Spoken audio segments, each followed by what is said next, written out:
Assalamualaikum warahmatullahi wabarakatuh. Hari ini kita we are going to demonstrate the great vessels and circulatory system of the body. Okay, so you can see here that actually I already removed the thoracic cage, the ribs, okay, and the mediastinum, clavicle. I have already removed it, and you will find actually inside the thoracic cavity is the heart, the lung, okay, and you have the pleural cavity here. Should have the pleural cavity, the one that is covering the lungs. Then you have the heart here. This is the apex of the heart, the auricle, the right auricle, where it is for the for the right atrium, right ventricle. Then you have the left ventricle and the left atrium.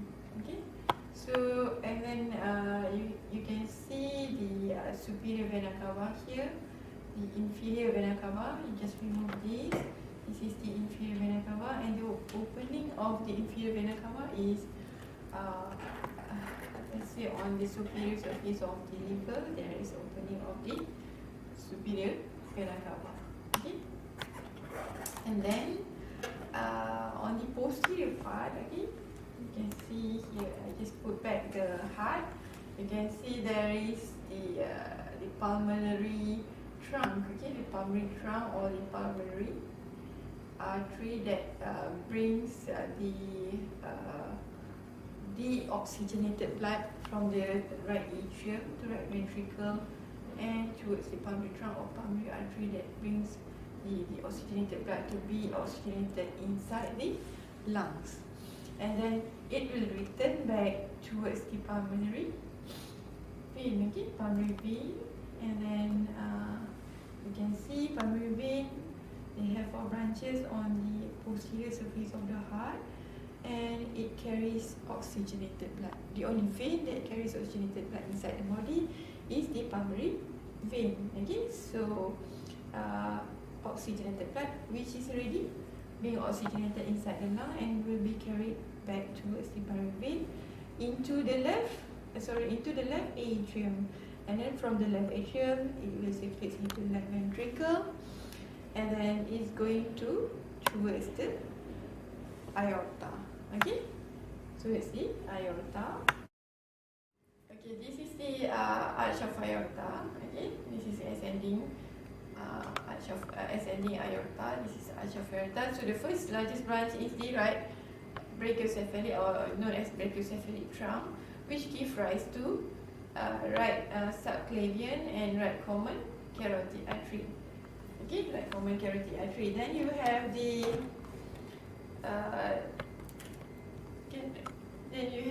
internal and external carotid artery, where the internal carotid artery will supply mainly the head region, and the external carotid is the posterior part of the head region.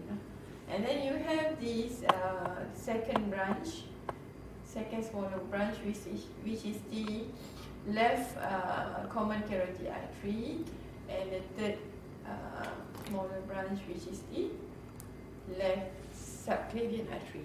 This is the left subclavian artery. Then you can see here the anterior scalene muscle, the scalenus anterior muscle, which is in between the subclavian vein and subclavian artery. Okay, so the anterior scalenus muscle have grooves on the superior surface of the first rib. Alright, so if you look at the, you just remove the heart. Okay, you can see the posterior part. The heart is actually in the middle mediastinum. In posterior of the heart, you can see the descending thoracic aorta. Okay, so this is descending thoracic aorta, and then you can see we go towards the vein first. Then you can have the superior vena cava here. This is the right subclavian vein, brachiocephalic vein. Okay, right subclavian, brachiocephalic, and this is the internal jugular vein. And then you have on the left side, this is also the brachiocephalic vein, where it will give rise to the left subclavian and left internal jugular. This is right internal jugular, right subclavian. Brachiocephalic on the right side and brachiocephalic vein on the left side, which is longer lah, okay, as compared to the right brachiocephalic vein. And actually here you have the thyroid, inferior thyroid vein. Actually you have the inferior thyroid artery at the posterior part of this structure, where you can't see inside this model. Then this is the superior thyroid vein. Okay, this is the superior thyroid vein. Then you have the thyroid gland here. Okay, this is the tracheal cartilages. Okay, then you can see the ribs on the right, the cutting section of the ribs and intercostal muscles. Okay, then here is the diaphragm. Again, the diaphragm. The opening of the diaphragm here is going to open into the inferior vena cava. Okay, you can see this is the liver, right lobe of the liver, left lobe of the liver. Then you can see the inferior vena cava is passing through the structure of liver. Okay, and then you can see here the descending thoracic aorta is in oblique arrangement or spiral arrangement with the esophagus. Okay, with the esophagus, this is the esophagus. And just remove the gaster, okay, or the gaster. You can see at the posterior part this is the pancreas. Then this is the left dome of the diaphragm, right dome of the diaphragm. You can see part of the central tendon, the opening of the inferior vena cava. You can see here you have to remove the part of the duodenum and the transverse colon here, and also the pancreas to see. You have to remove everything so that you can see the abdominal part of the aorta. So this is the abdominal part of the aorta that will give the end branches of the common iliac artery. This is right common iliac artery, left common iliac artery, which is also later on will give branch into the external iliac artery and internal iliac artery. The external iliac artery will later pass through this foramen here, the inguinal canal, to form the femoral artery. And then and it will supply the lower limb. The left side will supply the left side of lower limb. The right side will supply the right lower limb. And then you can see here the internal iliac artery that is going to supply almost all of the pelvic cavity organ. Okay. So the end branches also, you can see here this is the median sacral artery, which is on the anterior part of the sacrum. Is also known as, because it's in between, in the middle of the sacrum, so it's also known as the median sacral artery. Okay, so you have anterior branches, lateral branches, where you can see anterior and lateral branches here, and part of the posterior branches, where you can see here the first branch of the anterior branches of the abdominal aorta is the celiac trunk, followed by the superior mesenteric artery, then the inferior mesenteric artery. Okay, the celiac trunk will give supply mainly to the liver and the gaster, while the superior mesenteric artery will give rise to the proximal part of the GI system, or the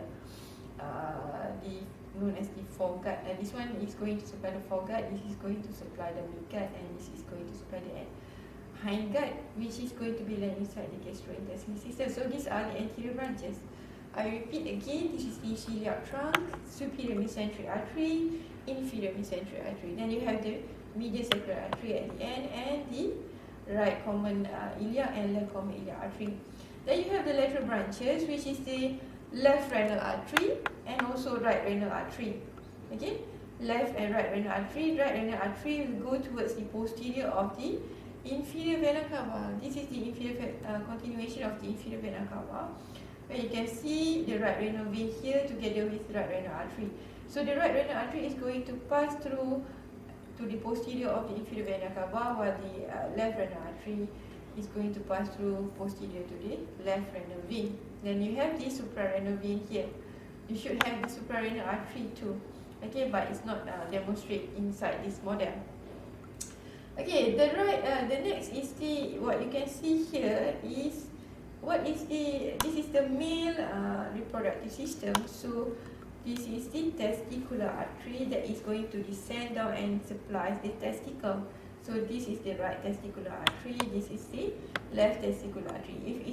If it's in the ladies, it is known as the ovarian artery. Okay, right ovarian artery and left ovarian artery. So that is the lateral branches. Okay, then you have the posterior branches. You can see a little bit here. This is most likely the vertebral arteries, part of the lumbar or the sacral arteries. This is the lumbar arteries. Okay. I think that's all what you can see from here. But just to revise back, this is the psoas major muscle, and you have a psoas minor here. You have the iliacus. Okay, iliacus muscle. And you can see the quadratus lumborum muscle here. The quadratus lumborum muscle here. Okay, then this is the diaphragm. Okay, I forgot to mention again, the inferior vena cava actually receive drainage from the common iliac vein here. You have the common iliac vein together with the common iliac artery. Okay, so it also the common iliac vein also receives the drainage from the external iliac vein and internal iliac vein. Same with the left side lah. You have you receive the drainage from the external iliac vein and internal iliac vein. And then you can see here, this is right and left renal vein, and this is the testicular vein or the ovarian vein lah. But this is the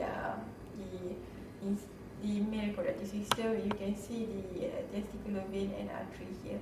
Okay, which is going to supply the testicle lah. That's all from me for this part. Thank you.